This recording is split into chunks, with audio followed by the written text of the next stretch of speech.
Years old, and this is a video diary. It's going to be a 5-year span. That's the aim anyway. Record the next 5 years of my life as I try and approach retirement in the UK, which is bloody hard going. I'm still working. I'm an engineer. I tend to work from home a lot because just there's no local offices, so it's not a perk. It's just the way it is. I go to site occasionally, and I work in electrical design. So that's me quickly. So yeah, the journey starts with my Vauxhall Zafira. I've converted it I say cheaply, but bloody hell, even ordering a piece of plywood costs you £100 plus from Travis Perkins, or there are other suppliers, B&Q. So yeah, to even get the wood for the base of the car, to give you a base point, or is not cheap. But I did the whole lot. Probably I bought a new 10. We can talk about that later. I've got some product reviews for that. I went camping a few weeks ago, just for a few nights, locally in Dorset.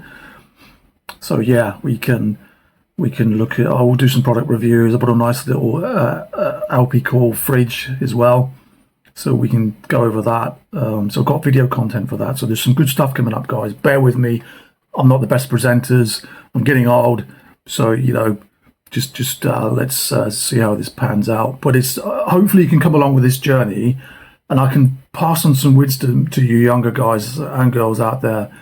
And the one thing I will say just quickly for now, because I will be, this is not just about micro camping or camping or product reviews. This is a life journey vlog, video log of me struggling at 62, and I've made some really poor decisions. We can talk about that later in another video, and I take ownership for them. Don't worry, I take ownership.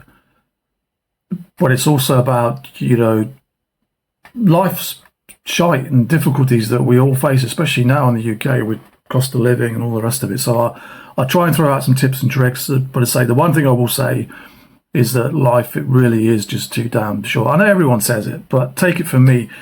The past, once you get to sort of like 40 plus, I know everyone says this, but I'd say 50 plus, my 50s, which just went like a bullet. I mean, I had health issues, tricky jobs, bloody COVID was a blur, wasn't it? I mean, we were all locked down. I mean, we all lost sort of 2 or 3 years there, really. So my 50s have just zoomed by.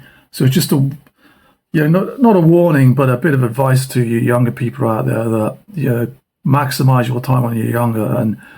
And tip number one, save for your future. If you want to go on to like 80 plus, if God willing, if that happens, but I hadn't saved enough for when I was younger and when I was working. I've worked most of my life. I had a small spell of unemployment, but I've worked hard in engineering, and I don't have a great deal to show for it. But they've been mainly due to poor relationships, which have cost me badly, which, I take 50% responsibility for those poor decisions. But we can waffle on about that another fucking time, can't we? Got to get on with it. So let's crack on. So yeah, so it's not only about converting a car. It's much bigger than that. It's about my chaotic life, how I got to this stage, and then how I'm going to go forward and try, make it to 67, claim the state pension. I've got some private pensions, but we'll see how that pans out. I've got to sort them out. And I just, you know what? I think it's so hard. I know when you're young, you want to sort of party more, and I get that, and go out and do more. But it's harder to do these things these days with congested roads, congested events. Everything's tickets in advance these days, and you can understand why, because there's just too many people in this country.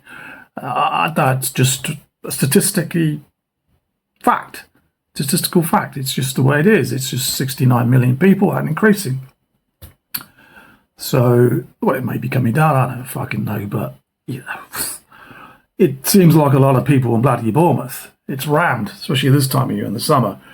So it's what I want to achieve is peace and quiet by the time I'm 67. The countryside, a cup of tea, cooking outside my camper van, which I don't have at the minute, which is again something I've got to aim for. Having more independence. You're waking up somewhere beautiful in the morning. You just pull back the camper van door, and wow, there you go. So the minute the Zafira is a micro camper and it does its job, I have 3-inch memory foam. One side of the cat. If you don't know, the Vauxhall Zafira is a big car. It's not the biggest car, but it can be a 7-seater. So all the seats are down in the back, and it's it's pretty big. I'm 5'8", 5'9", so I can sleep in it comfortably. I've got 3-inch memory foam and some mattresses on top of that, like yoga mats, and I sleep very well in it. I black out all the windows. I lived on a campsite last summer for 3 to 4 months without any power. I had to rely on power station with solar recharging, and gas utility utensils, facilities, gas cookers, that sort of thing. So I know how these things work. That was a real tough learning curve last summer to get through that in one piece. I ended up renting a small cabin on this particular site, which will remain nameless for obvious reasons. I didn't fall out with the owners. We had a great, they were really kind to me at times, and and it worked. But I was working up there, and I went to this cabin, but there was no electric on the site at all. So that was, we can talk about that later on. But yeah, that's my goal anyway, to get to this point where I can just pitch up where I want, be semi-retired by the time I'm 67,